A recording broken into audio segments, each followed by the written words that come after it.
মৌমিতাস ডায়েরিতে সকলকে স্বাগত। আবার একটা নতুন ব্লগ নিয়ে আপনাদের সামনে হাজির হলাম। আজ রবিবার, তাই সকালেই পুজো সেরে রান্নাঘরে চলে যাব। আজকে আপনাদের দাদা বাড়িতে আছে, তাই সকাল সকাল রান্না সেরে ফেলতে হবে। দুপুরের লাঞ্চটা একটু তাড়াতাড়ি করবে। আজকে রান্না করেছিলাম ঝিঙে সেদ্ধ, পেঁপে সেদ্ধ, পমফ্রেট মাছ ভাজা, এঁচুড়ের তরকারি আর পমফ্রেট মাছের কারি। আমার চা দিয়ে গেল ফিশ ফ্রাই আর চিংড়ি মাছের মালাইকারি। রান্না চাপিয়ে দিয়েছি, ভাত হয়ে গেছে, পমফ্রেট মাছের কারিটা করে নেব।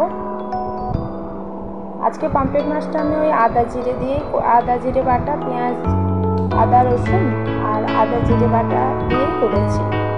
আদা সর্ষে বাটা দিয়ে করিনি। সর্ষে বাটাটা সবাই খেতে পছন্দ করে না আমাদের বাড়িতে, তাই সর্ষে বাটাটা একটু কমই হয়। হয়ে গেছে, পমফ্রেট মাছের কারি হয়ে গেছে। এবার এঁচুড়ে মশলাটা করতে নেব।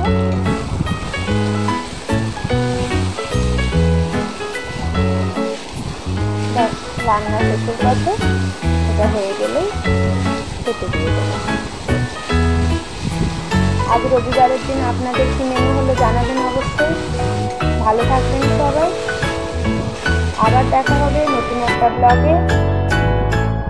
ততক্ষণ পর্যন্ত টাটা।